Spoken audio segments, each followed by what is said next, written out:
नमस्कार सभी को। दोस्तों, हमारी राजधानी दिल्ली सुरक्षित है या बस सुरक्षित होने का हमारे अंदर एक भ्रम डाला गया है? ये सवाल तो पूछा जाएगा, क्योंकि देश की राजधानी में जब दिन दहाड़े जहाँ पे संसद भवन है, जहाँ पे हमारे प्रधानमंत्री का आवास है, हमारे गृह मंत्री का मुख्यालय है, जहाँ पे राष्ट्रपति का भवन है, जिसको एक हिसाब से पूरे देश का सबसे सुरक्षित किला माना जाना चाहिए, वहाँ पे दिन दहाड़े ऐसे ब्लास्ट हो रहा है। और ब्लास्ट भी कहाँ, लाल किले से महज 300 मीटर दूर चांदनी चौक का जो सबसे व्यस्त इलाका है, उसके पास इतना भीषण विस्फोट किसी भी सुरक्षा किले की नींव हिला सकता है। इसीलिए ये सिर्फ एक घटना नहीं है, एक चेतावनी है। और इस हमले को देखने के कई एंगल है, और क्यों ना हम सारे एंगल को देखें।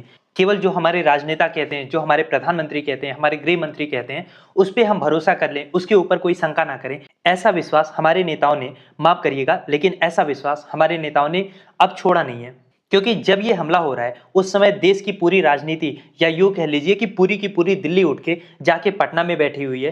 देश कैसे चल रहा है ये किसी को नहीं पता। सबको ये पता है कि हमारे गृह मंत्री, हमारे सो कॉल्ड चाणक्य पटना में कुछ गेम कर रहे हैं, क्योंकि किसी भी हालत में बस सत्ता की कुर्सी से सबको चिपके रहना है। अभी तक कुल 12 से ज्यादा लोगों की मौत हो चुकी है, दर्जनों घायल हैं। लेकिन सबसे बड़ा सवाल ये है कि राष्ट्रीय सुरक्षा की जिम्मेदारी जिसके ऊपर थी, वो इंटेलिजेंस एजेंसियां, वो गृह मंत्रालय कहाँ गायब था? और क्या हमारे गृह मंत्री का काम बस पटना में या किसी भी राज्य में जहां चुनाव हो रहा है वहां पे डेरा डाल के बैठना है? क्योंकि ये हमला देश की सुरक्षा में जो चूक है, उसका सबसे स्पष्ट प्रमाण है। वरना फिर विस्फोटकों से भरी एक कार सड़कों से गुजर के राजधानी के दिल तक कैसे पहुंच गई? क्या हमारी सारी सुरक्षा प्रणालियां सिर्फ चुनाव और विपक्ष पे निगरानी करने में ही व्यस्त रहती हैं? दिल्ली में जैसे ही विस्फोट की खबर बाहर आई, देश की नजरें स्वाभाविक रूप से हमारे गृह मंत्री पे गई।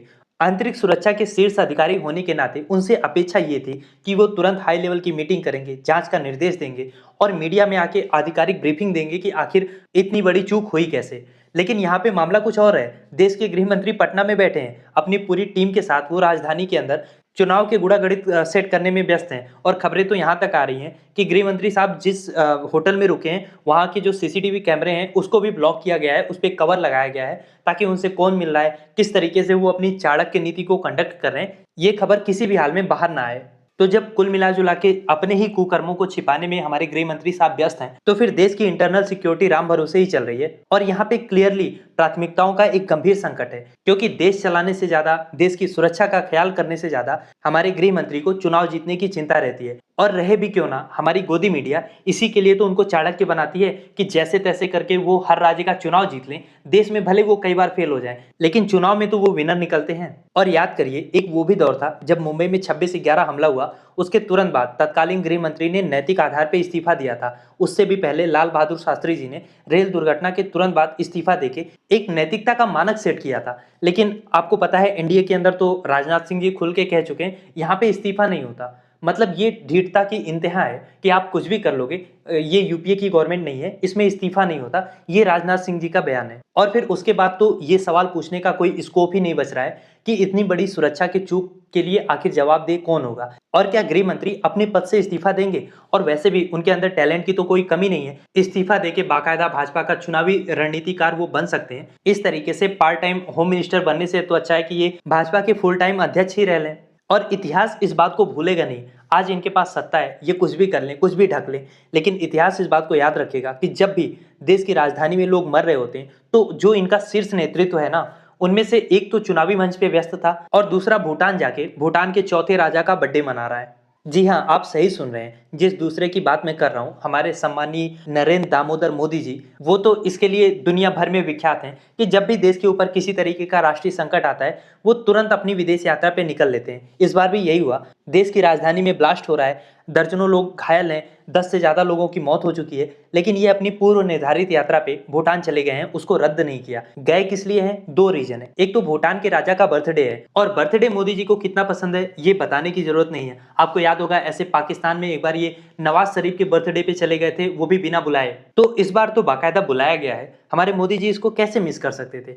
दूसरा रीजन इनके भूटान जाने का है कि वहां पे इनको एनर्जी डील साइन करनी थी और हाइड्रो पावर प्रोजेक्ट्स का उद्घाटन करना था। उद्घाटन करने और हरी झंडी दिखाने में भी मोदी जी कोई मौका छोड़ दें, ऐसा होता है क्या कभी? हाँ, ये अलग बात है कि इनकी जगह कोई संजीदा प्रधानमंत्री होता तो इस तरीके के जियोपॉलिटिकल इवेंट्स को रद्द भी किया जा सकता था, किसी और दिन किया जा सकता था। लेकिन इस तरीके की संवेदनहीनता दिखाने के लिए आपको सच में नॉन बायोलॉजिकल ही होना होगा, क्योंकि जब देश की जनता डर और असुरक्षा में जी रही हो और विपक्ष एकजुट होकर सरकार को समर्थन देने की बात कर रहा हो, ऐसे समय में देश का शीर्ष नेता देश के बाहर जा रहा हो तो इससे पूरे देश का मनोबल क्या होगा आप समझ सकते हैं। इससे दुनिया भर में क्या संदेश जाएगा ये भी बताने की जरूरत नहीं है। और ये क्लियरली हमारी सुरक्षा एजेंसियों की विफलता का परिणाम है, क्योंकि हमले से ठीक पहले फरीदाबाद के पास से भारी मात्रा में विस्फोटक सामग्री यानी कि आरडीएक्स और गोला बारूद जब्त हुआ था।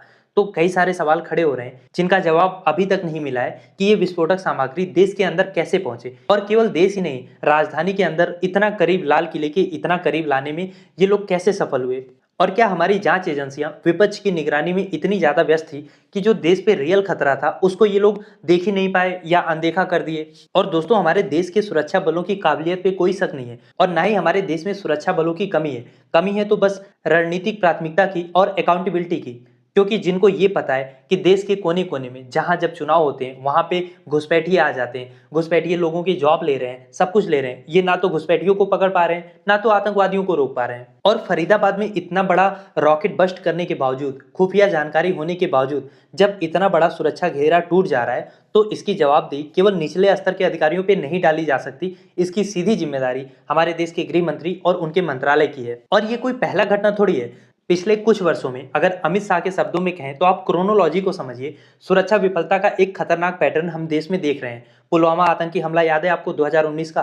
खुफिया चेतावनी के बावजूद 40 सीआरपीएफ जवानों का काफिला बिना सुरक्षा मार के गुजरा। इसके अलावा दिल्ली में 2020 में जो दंगे हुए उसको भी गृह मंत्रालय के अंडर में जो दिल्ली की पुलिस आती है वो दंगों को नियंत्रित करने में कई दिनों तक विफल रही, जिसमें बहुत ज्यादा जान और माल का नुकसान हुआ। इसके अलावा पहलगाम हमला किसे नहीं याद है? टारगेटेड किलिंग की गई। सुरक्षा बलों पर निरंतर हमले हो ही रहे हैं। क्षेत्र में सामान्य स्थिति स्थापित करने में ये सरकार लगातार फेल हो रही है। मणिपुर 2 साल से जला, आज भी जल रहा है, लेकिन मजा ले जो हमारे गृह मंत्री जिम्मेदारी लेके पद से इस्तीफा दे दें। और इस्तीफा दे भी तो कैसे? आखिर पद पे बने रहने के लिए ही तो सब कुछ अपना काम धाम छोड़ के गृह मंत्रालय का ये पटना में बैठ के साम दाम दंड भेद लगा रहे हैं कि कुर्सी हाथ से ना जाए। वरना तो फिर पुलवामा की घटना आज तक जवाब मांग रही है। 40 जवानों की शहादत के लिए आज तक किसी ने जिम्मेदारी नहीं ली है। और यहाँ पे सबसे परेशान करने वाला पहलू ये है कि इसको लेके पब्लिक में भी बहुत सारे तरीके के परसेप्शन चला दिए जाते हैं। नैरेटिव का खेल तुरंत शुरू हो जाता है। जवाबदेही कम होती है, नैरेटिव गेम ज्यादा होता है। एक वर्ग खड़ा हो जा रहा है जो ये संशय जता रहा है कि ये हमला जी चुनावी माहौल को पोलराइज करने के लिए कराया गया है या किया गया है।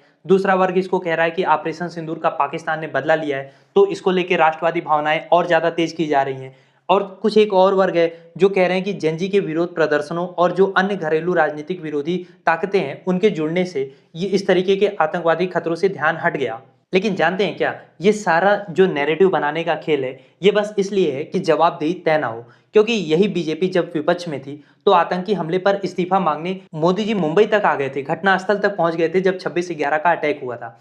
आज जब सत्ता में है तो इस्तीफा मांगने को देश की सुरक्षा के साथ खिलवाड़ करना या फिर देशद्रोह हो जाता है। और सबसे जरूरी बात यह है कि हमने ऑपरेशन सिंदूर के दौरान भी देखा था कि ये अपनी अकाउंटेबिलिटी से बचने के लिए इसमें हिंदू मुस्लिम का एंगल जोड़ना शुरू करेंगे। लेकिन यहाँ पे इंपॉर्टेंट बात यह है कि चाहे हमलावर किसी भी समुदाय के रहे हों, किसी भी धर्म के रहे हों, उन्हें देश के अंदर आने और राजधानी में वारदात करने से रोकने की जिम्मेदारी सरकार की थी। इसीलिए नैरेटिव को इस दिशा में मत ले जाइए कि हमलावर कौन था, उसका समुदाय क्या था, उसका धर्म क्या था। सवाल यह है कि गृह मंत्री उनको रोक क्यों नहीं पाए। जहां एक तरफ हम खुद को विश्व लीडर, विश्व गुरु बताते हैं, वहीं दूसरी तरफ हम अपनी राजधानी को भी आतंकवाद से सुरक्षित नहीं रख पा रहे हैं। इसीलिए सरकार को बड़े बड़े दावे करने से पहले, डंका बजाने से पहले, मीडिया में अपनी वाहवाही करवाने से पहले देश की जो बुनियादी सुरक्षा है उसको मजबूत करने पर ध्यान देना चाहिए। और आज देश के नागरिक के तौर पर हमारा दायित्व क्या है? हमें एक ऐसी सरकार चुननी होगी जो चुनाव प्रचारक ना हो बल्कि प्रशासक हो, जो आंतरिक और बाह्य सुरक्षा दोनों को समान महत्व देती हो, जो अपनी जिम्मेदारी समझे,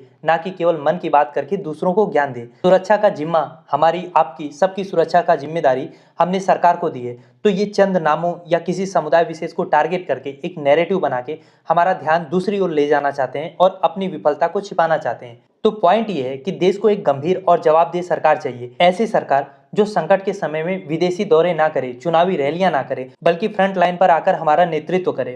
खैर, आप क्या सोचते हैं इस टॉपिक के बारे में? लिखिए अपनी राय कमेंट बॉक्स में। और एक प्रेयर उन लोगों के लिए कीजिए जिन्होंने अपनों को खोया है या फिर जो इस घटना में गंभीर रूप से घायल हुए हैं। भगवान उनको इस दुख से लड़ने की शक्ति दे।